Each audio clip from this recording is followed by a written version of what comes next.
to the first edition of the Naharjito Bookathon presented in association with the Raisoni Foundation. In this session, we are going to explore the book She Storms the Norms by Anisha Motwani and Priyadarshini Narendra. Women tend to work much harder, yet they are held to higher standards and face greater obstacles when it comes to receiving their deserved recognition. She Storms the Norms is a powerful sequel to the best selling book Storm the Norm and showcases the inspiring stories of women who have overcome the triple challenge of societal beliefs, structural barriers, and self doubt. These women are from different sectors and walks of life, and their experiences and stories are also vastly different. However, what they have in common is that each one of them has overcome patriarchy at home, at work, and within their own minds. This book is a beacon of inspiration for countless young women who aspire to break barriers and achieve success in their professional and personal journeys. It encourages readers to challenge norms and become agents of change and fulfillment. If you are determined to define norms and make a difference, this book is a must read. About our speaker, Anisha Motwani, she is a multifaceted business leader and the managing director of STN Ventures. She is also the author of the national best-selling book Storm the Norm. A speaker, avid blogger, and podcaster, Anisha is also an advisor, mentor, and independent director on the boards of several organizations. In recognition of her achievement, she was voted as one of the 50 most powerful women in Indian business by Business Today for 3 consecutive years, among many others. Priyadarshini Narendra is a marketing, communications, and strategy expert. She has worked for close to 3 decades across advertising, marketing, consumer research, and consulting with organizations such as Lentis, Cantor, HT Media, Iconoculture, CK Birla Group, and more. A TEDx speaker, she is passionate about the cause of women at the workplace. She now consults with multiple brands on strategy, trend spotting, and research. She is a fiction writer of 2 books, Two Charlotte Schoolgirls in India, and You Never Know When You'll Get Lucky. She has also been a contributor to an anthology of short stories inspired by the pandemic titled Here Today, Here Tomorrow. This is her first non-fiction book. Our moderator, Dr. Mrunal Naik, a versatile academician and accomplished administrator, holds a PhD in business management, MBA, and a diverse array of expertise in commerce, law, music, and literature. With over 15 years of enriching experience in industry, including banking, leadership roles in prestigious educational institutions like Raisoni Education, excels in project management, HR, and strategic planning. Serving as the project director of the Orange City Literature Festival, she has played a pivotal role in its inception and growth. As the TEDx Civil Lines licensee and organization, Mronal Ma'am contributes significantly to the dissemination of transformative ideas. Now, I would like to hand over this session to our moderator. Thank you so much. It's really very nice to be with Priya ma'am and Anisha ma'am, and it's really nice to read your book, She. And the book itself says that it is all about the mindset and how one can think about going further in the journey of entrepreneurship. So, proceeding for the question, I would just like to ask that your book outlines the journey of various successful entrepreneurs. Can you share a pivotal moment in your career that significantly shaped your path? So yeah, thank you for having us here. We are delighted to be, having this conversation with you. Just a couple of things, on the book before I actually come to your question. Uh, the book is called She Storms the Norm. Yeah. And it's about 17 women. They could be entrepreneurs, or they could be professionals, or they could be sportswomen, or they could be in any other form of working. So they are basically 17 professionally qualified women who are successful in their own way. And the theme of the book is about challenging the norms. And this is a sequel to the first book that I'd written, which was almost 9 years back, called Storm the Norm. That was the first book. And that book was about 20 businesses that challenged the norms and and emerged successful. And this book is about 17 women who have actually, shattered these norms, or what we call in this context, gender stereotypes. So Storm the Norm and She Storms the Norm. So this is the second book. And 17 women featured in this book, coming from all walks of life. What is interesting here is that, be it business or be it, life, or be it gender, when it comes to, all of us, we are conditioned to live by certain norms. We are conditioned to live by certain stereotypes, because the society expects us, or our families expect us to behave in a certain way, or our bosses expect us to behave in a certain way, or our children expect us to behave in a certain way, or our spouses expect us to behave in a certain way. So what we do is we fall into a certain kind of a pattern. True. And we start living our lives as per that pattern, because it is expected of us. Okay, otherwise we have the fear of getting judged. So we start towing the line. And this book is about saying that, there are times where you do not need to toe the line. And if you do not actually question some of these very fundamental stereotypes, you will not actually create a new path for yourself. When you follow the norm, you are getting, you are either confirming, or you are going to be slightly better than the others. A mother is expected to behave in a certain way. If I toe the line, I'm a good mother. But if I do something very different, okay, or something very unique, you do get almost like judged or questioned. This is not expected of a good mother, or this is not expected of a good employee, or this is not expected of a good boss. So all those stereotypes we are always fighting in our lives, and this book is all about that. And the same thing was applicable even in the first book, whether it is about a business. Like I said, there were 20 businesses, what it takes to make a business successful. Now these businesses actually questioned some of these stereotypes and did something very path breaking and unique, and that's why they become successful. So there are many, many pivotal moments in this book, many interesting moments, and I'll let, probably Priya pick it up, from here, and talk about some of these pivotal moments, if that's okay. Yeah. I have one question for Priya ma'am also. Like, you have joined for the sequel of this particular book, and when you are going for the discussions, and first book was already there, and then we are talking about norms and problems and challenges. What problems or challenges you people face to include these, these many stories and the case studies there in the book? So I would say that, everyone is a product of society, right? So I think when we started speaking to various women across different spheres, and then when we reflected on our own career journeys and our life journeys as well, we realized that in some shape or form, the same norms have informed the decisions that we have had to take, right? The decisions about how to be a good mother. And today, in the age of hyper parenting, there is so much of extra guilt, because you're expected to do so much more for your child, and if you're trying to pursue a career alongside, the burden of that guilt becomes all the more oppressive, right? So there are times when you will take a career decision saying, I will or won't go for such and such a job because it will involve, let's say, long hours or excessive travel. True. In which case I have to leave my kids behind at home, right? So there are those kinds of decisions that you take. Or there are decisions that you take, let's say there are workplace norms which say that you have to go out and socialize. So one of the things that we found was that many women, do not give themselves a sanction to go out and socialize in the evenings as part of their job, because they feel that that is family time. And that ends up affecting how they proceed in their careers. Right. So now when it comes to, let's say, on a personal note, when I look back at my own family, I realized that right from two generations before me, like my aunts, my grandmother, they had all stormed the norms of their day and age.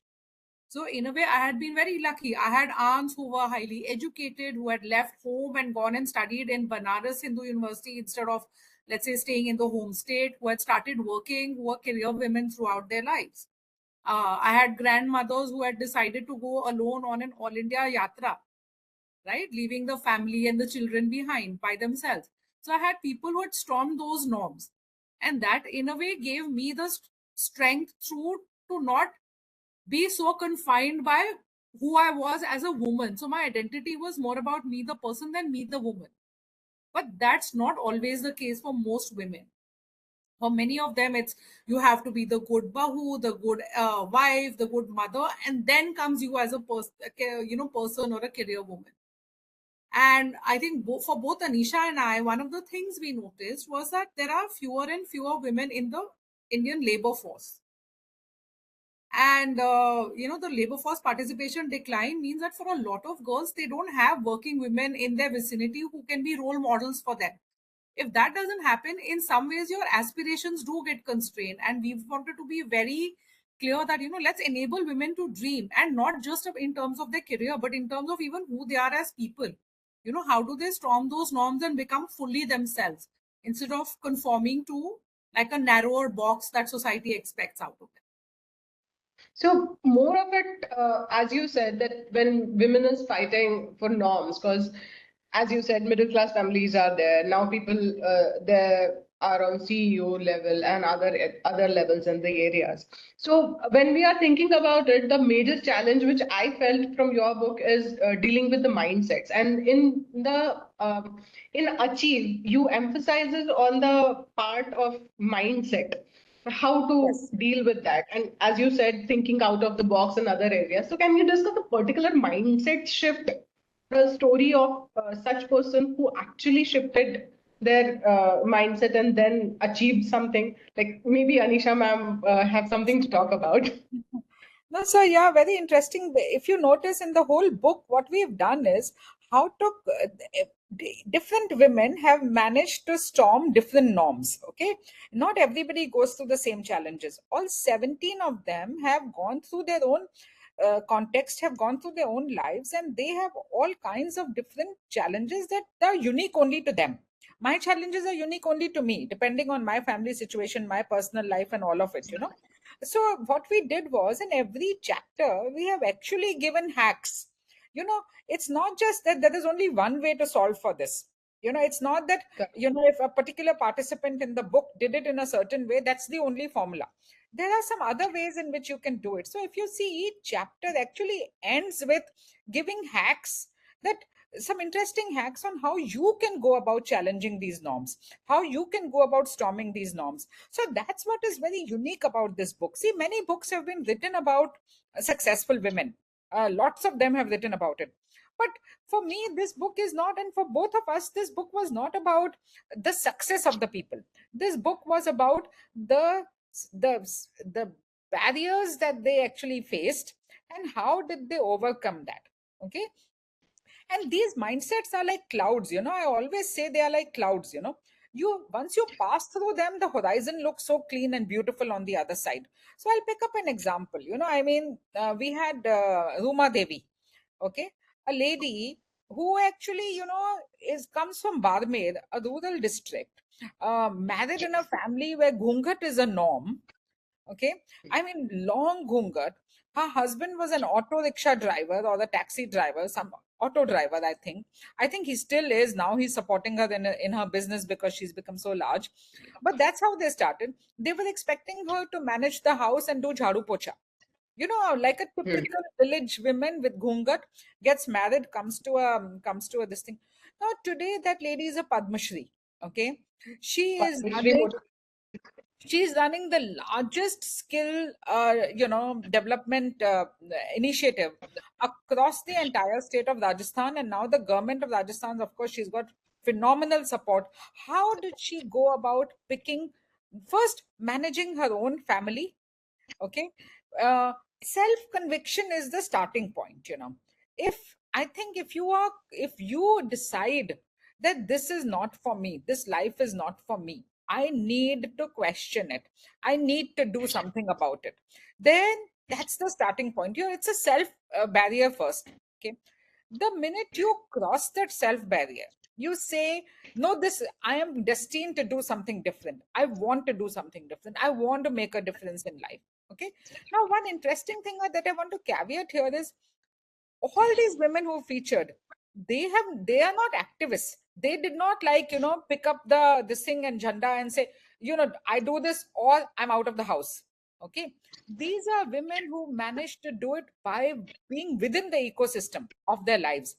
And how did they gradually, you start moving you from one women to getting five women together in that village, to picking up few pieces of things that they created, which is the handicrafts that they created, taking it to a market, finding a buyer for it, selling it, getting some money, financial value for it.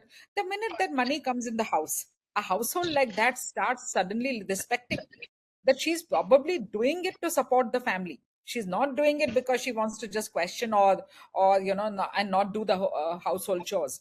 And how that transformed her life. So each story, if you see, I mean, we have a para athlete, Ekta Bhayan, a lady who was Yes. supposed to go, was on her way to go for a medical exam, and then met with an accident, and and realized that it's her hands that were working. And how did she become a gold medalist at discus throw? There are very, very unique stories in this book. And like I said, it's the mindset is first internal, first self belief, first the power within, that I can do it. Do that, and then it is a step at a time, step at a time, step at a time. It's not easy. Perseverance is a very, very, very big step in this entire thing, because this journey, there are more critiques, there are more naysayers, there are more people who would want to tell you this, you're doing, I mean, ठीक है, कर लो, whatever. But they really don't believe in you. So you get all those kind of resistances. But I think it's the internal conviction that makes the difference. Very true.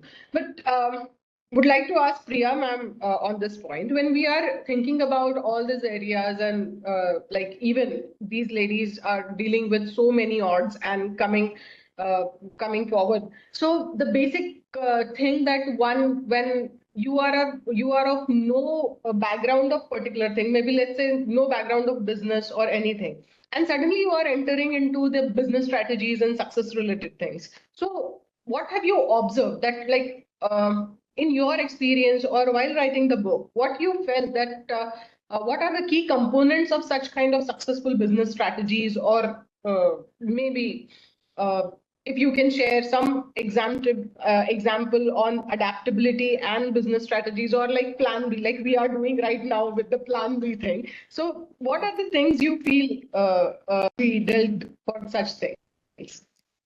So I think there are two, three things, and in a way, it again, though it's business strategy related, in a way, it comes back to the personal. Because the thing is, like you said, there's always unexpected hitches, like we've had today, right? So there is a need for a plan B. Now, that's a point at which, for many people, it's easy to give up. It's almost like, yeah, it's not working, let's give up. It's too difficult, right? So that is where your self belief comes in, that no, the idea that I have is good and I need to see it through. So I'll find a way to see it through. That's one. So the power of belief. Secondly, the power of perseverance, right? Third is the power of innovating or thinking about different possibilities. So there's one of the stories in the book. It's not entrepreneurship, but this is a lady who decided to do her MBA partway through her career, and she had gotten into like a really difficult course at Stanford, and suddenly she realized that she was expecting, and that she would have her baby sometime in the middle of that one particular course, and that there was somebody who said that I will not allow more than 2 absence for my course, otherwise you're out. So he didn't used to allow pregnant women to take his course. So that's a point at which her one option could have been, okay, I'm going to drop this course and not study it, right? But she was so determined that she thought of another option. She thought of the superpower of the and, right? Which means I will do this and I will have my baby. Because obviously the baby had come through after a lot of years of praying for a child and all of that. So she managed to get her mother over to the US, and in all of that, she missed exactly 2 classes despite delivering the baby in the middle of the course. She just missed 2 classes and she graduated at the top of the course. And in fact, then the professor said that your example made me change my mind about the rules that I've put into place. Right? So I think thinking out of the box. And the fourth thing is not allowing the opinions of others to color what you think about yourself or your business. So there's a very successful woman that we featured in the book. In fact, she's the founder of Sugar Cosmetics. She's from IIT, she's from IIM. So you would expect, like, everybody to have huge respect. And then she started this business, which has become hundreds of crores in valuation and all of that. It's super successful. And she goes for an IIT reunion, and some of her male batchmates say, "Ha, you're a woman, so of course you had to do something in cosmetics." As if that's not a viable or a valid field to go into, or that, doing a multi-crore business, starting up a multi-crore business despite the odds, is something that they should not celebrate her for. When women go to VCs for funding, they face a huge amount of hurdles. Many VCs will say, no, let me speak to your father or your husband, because they're more comfortable speaking to the men. When they're talking to men, they'll talk about what are your growth plans. When they talk to women, they'll talk about how are you going to de-risk it.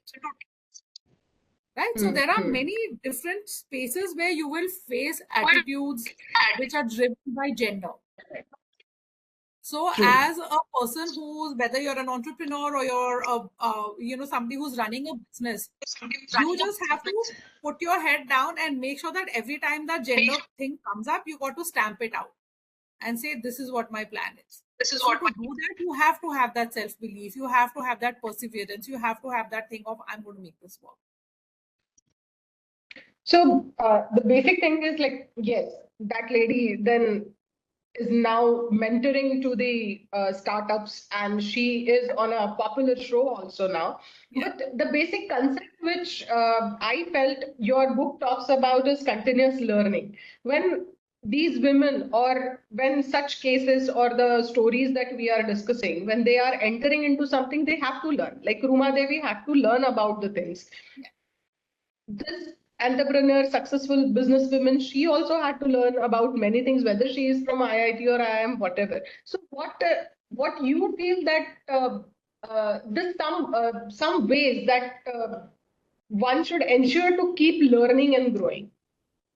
So I would the whether this learning is not just gender specific. I do want to caveat that anybody who has to get into doing something out of the box, there is you're doing it for the first time. It's a very lonely space. See, if you'd gone by the norms, there were examples to follow. Okay, there was learnings to follow, but you are doing something unique.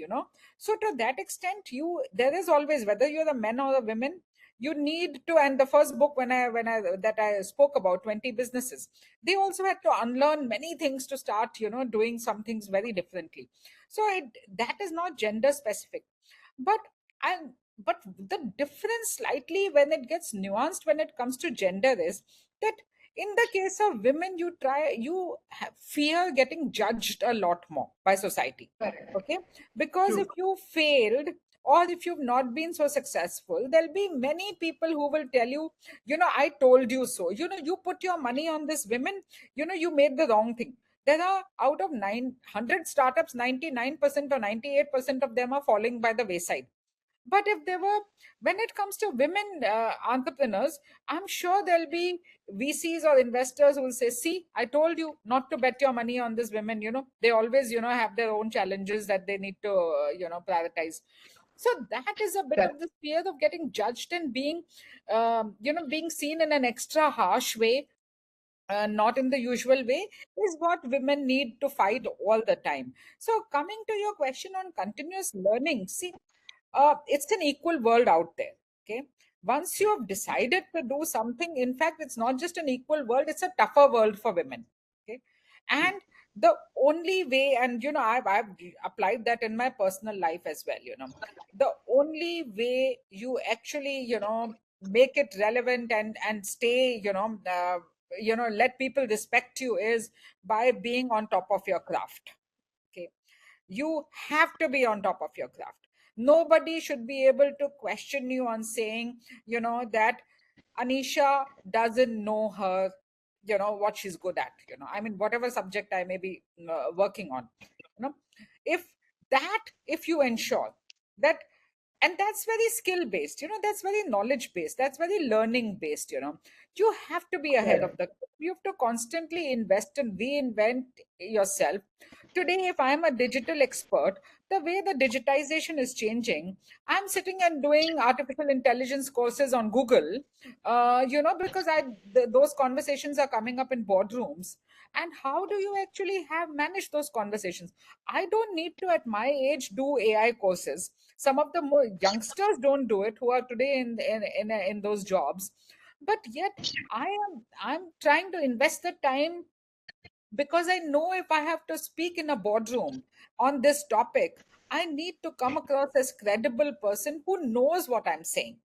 Otherwise, the fear of getting judged, otherwise the fear of saying, oh, by the way, this is such flaky stuff, we know better. So for me, that's the only way: continuous cyclical learning and investing in it, so that you are on top of your game. I think I'm just going to add a little bit to that, Anisha. I think one of the things that came across many of the women that we spoke to was that there was a level of humility that I don't know everything. And therefore, I will keep an open mind. I will learn from the youngsters who are coming in. It's not that I will only learn from somebody who's got gray hairs. The youngsters are teaching me as much as I will learn from people with experience. If I don't know something, I will go and actively seek out mentors, and I will ask people to become my mentors. So there was this very active effort. In fact, one of the ladies who then went on to become CEO of Titan, she had been with Titan. She'd had a long and successful career. When she knew she was in line for possibly becoming CEO, she felt that she needed coaching. So she actually reached out to the company. She said, I think I need this coaching. And she then, invested her time and effort into that, so that she would be absolutely ready when the opportunity presented itself. So I think there's this very active, one is, of course, passive learning, which keeps happening when you interact with people. But I think there was also a very active seeking out of opportunities to learn and to grow. So jumping on to the another question, which is related to it again. So the basic problem when a woman is out and dealing with her careers and all such kind of double thoughts and all those things. So basic problem comes is the work-life balance.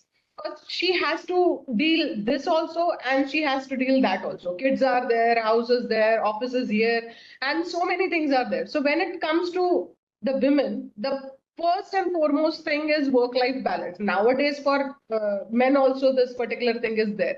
So can you share some tips for such people, or how work-life balance is to be managed, as you have seen these successful women from their examples? So work-life balance is a question that comes up time and again. And I think at times it also comes up in a resentful way, as in women are saying, why are we the only ones who are asked to create work-life balance? What about our spouses? The children are theirs, the home is theirs, but I'm the only one who's supposed to balance and juggle everything, while the husband gets to just focus on the career, right? And however, I think, there's no one perfect answer to it. Ultimately, you have to come to terms with what you call balance. The second is that what they're trying to say is work is part of life. So there's nothing called balance in that sense. Some days you'll spend more time at work and less time at home. Some days you'll spend more time at work and less time, more time at home and less time at work. And that's just the way it happens through. So there will never be a perfect balance every single day of this is how I'm going to balance my day. Over time, however, you have to take certain calls, you have to take certain decisions, whatever it may be. There are times when, for instance, we have a rocket woman of India, the one who led the the Mars mission and all of that, Dr. Ritu Karidhar. So at that level, so she was saying that she would work till late in the office when the moon mission was going on or whatever. But then there was this inner mother in her which said that I can't just, chill out at home. So she would get home, then she would wake up the children and go over their homework. And then she would pick up her work again at 2 in the morning. So there was that kind of thing which happened. But it also happened that for many women, they decided that it was important that there should be an equal contribution. So then we have Kirtika Reddy, who was, India head of Facebook, and later working in a very key role in the US. And here, when she was in India, her husband was an entrepreneur. So he had the time to be at home with the kids a little more than her. So there were times when that guilt would come in, that, oh, I'm, the team, I have to lead this team outing somewhere, but then I want to be home with the kids, or, I'm not spending enough time on their schoolwork with them. And one day her husband just asked her that, I'm here, I'm doing the schoolwork bit. If you also pile on, do you think that's going to help the kids? So then she found a different thing to do with activity to do with the kids where they could hang out and relax. Right? So I think to some extent, we all have to come to terms with what do we call balance. The problem is, and this is something I read from a book many years ago, that women, unfortunately, we deal with two role models. For many of us, we have the mother who's our role model, and for most of us, it's not been a working woman at home, right? It's been a mother who's been there 24/7. So that's where we imbibe this whole how to run the home, how to work with the kids kind of attitude. And then we have the father who's always gone out and done exciting things and possibly not done too much at home for many of us, right? And with the older generation, maybe the men were not so involved at home or with the children. So now you are trying to be both these people, which are fundamentally disconnected. So somewhere, I think for each person, that balance, where the definition of balance, you have to figure out what is your definition of balance. For instance, coming back to Sugar Cosmetics. So the founder actually at one point decided, at one point she was pregnant, right? And she was so concerned about how the board might view that in terms of her efficacy, that she almost, didn't want to tell them. And then even after she had the baby, she was like, don't worry, I'm on top of it, I'll come back. And then a board member actually had to come home and say, hello, this is a very big milestone in your life, so please enjoy the baby. I know you'll come back when you're ready, and it's fine. You have a team in place.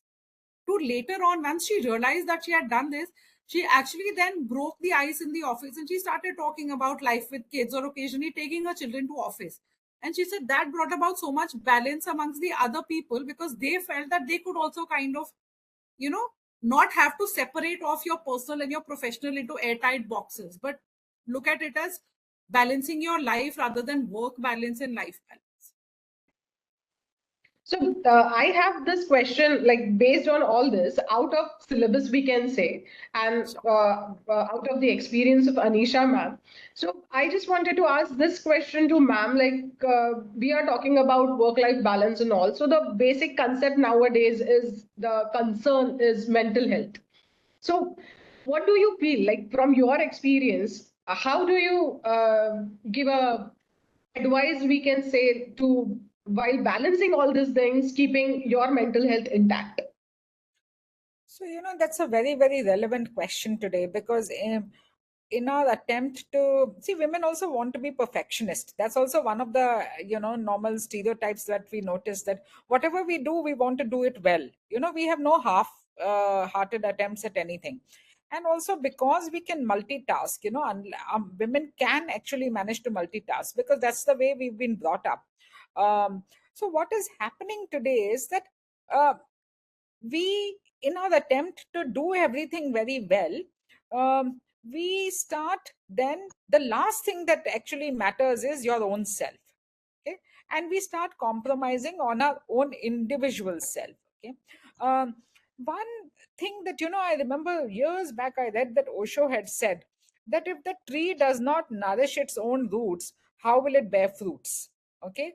If I'm the tree around, if I'm the roots, and the whole tree stands with me, my whole family, my whole ecosystem is so dependent on me. Okay. If I don't nourish my soul, if I don't look after myself, I will not bear fruits.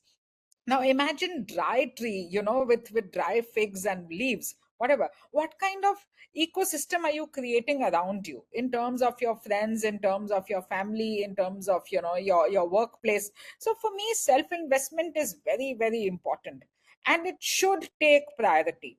And one of the things that I have been talking about when I do these conversations is, see, finally time is finite. We've got 24 hours in our life, and for any person who works, there is, this whole work life balance has started creating these pressures on everybody, to do things which are actually not can easily be actually relegated. So in the 24-hour this thing, if you have to sleep 8 hours, if you need 4 hours for the chore, that leaves 12 hours. Anybody who is working will work at least 10 hours. Now that leaves you with only 2 hours, whatever. What you start doing is, as a homemaker, you have to realize that between social, family, self, and workplace, okay, there are four things. There's a social bucket, there's a family bucket, there's a workplace bucket, okay, and the fourth thing is a self bucket. Yeah. Now, when it comes to work bucket, obviously, a couple of hours here and there can make a huge difference. Okay. So, attempting, I still remember, I used to come back home and switch off my phone. I used to be in the toughest of jobs. I may have, compromised on a couple of promotions, but when my children were young, even today, I have a habit of my phone gets switched off. It sleeps as much as, it gets rest as much as I do. Now, those are small hacks that we can follow. The other thing is that in the scheme of things, when it comes to family life, I would much rather, if I've got that 1 hour, I would much rather spend that time with my children than keep my house clean. Anything that I can outsource, whether it is to my maid, whether it is to get support staff, or whether it is to my husband or to anybody, I'm very clear that I should be outsourcing the chores. I have to use my time intelligently, and that's what is the most smartest thing I can do. So as much as you can outsource, I know families don't allow you, we are privileged people, but those are things where conviction has to come in, and financially independent women are in a better position to take those calls. Okay. If you're financially independent, please invest in getting good support staff, and even if they are not so good, it is okay. To see a little bit of dirt around the house or a little bit of mess around the house is okay. I would much rather not be doing jig on that and then be happy and spend quality, and just be laughing around with the kids or just having some basic conversations. So outsourcing, relegating the chores, being very clear on what your priorities are, and in that couple of extra hours that you get, at least an hour to yourself, you have to find interesting activities. I mean, if I need to walk, then I can find that as my kid time as well. You can tell our children, I have like told my child, I need 45-minute 1 hour. He's now very very grown up, of course he's an adult now, goes to office. I tell him every weekend, you need to give me 1 hour where we are going out, whatever we do, where we are walking together. Of course we are in the same house, but that 1 hour is exclusively mine, where you will not do anything else. So we just walk around the park, we just chit chat, we are just holding hands and doing just doing this thing, and that itself, that is good enough for me. I know he's working, he comes home late on a weekday, but on a weekend I have his time and attention. So we have to find our own little hacks. And for me, it sounds like a cliche, but quality of time is much more important than quantity of time. I travel a lot, but when I'm here, I'm totally here. I'll switch off my phones, I'll not keep anything for the weekends. As far as possible, Sunday, there is absolutely, don't get no drivers, nobody at home. Just be, for the family, be there for yourself. All those kind of things are very important for me. They're very practical things, but I don't think there's science to it.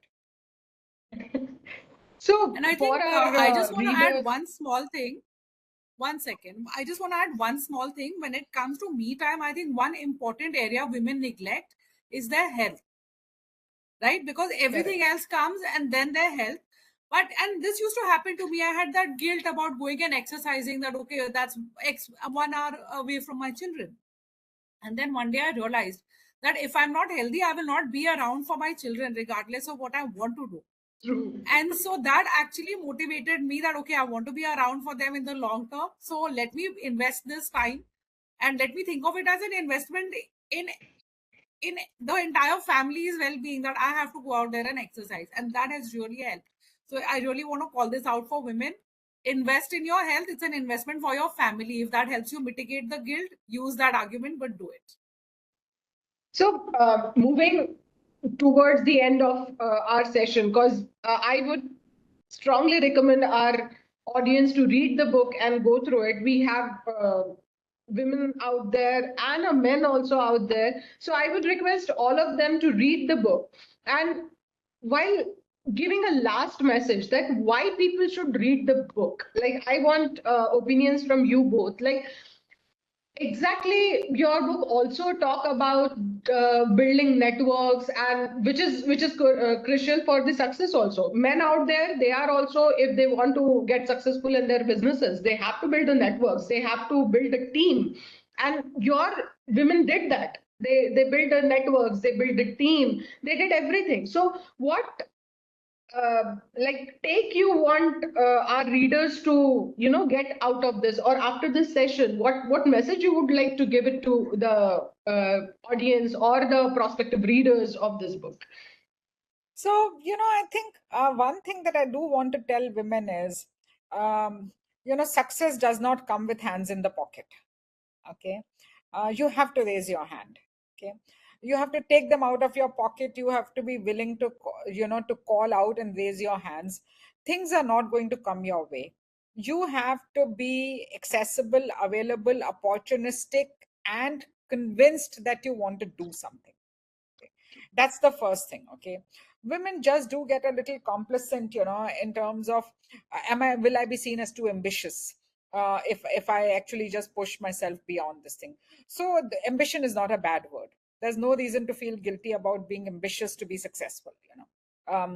Your children will be proud of you, your family will be proud of you, your success has a halo effect on yourself.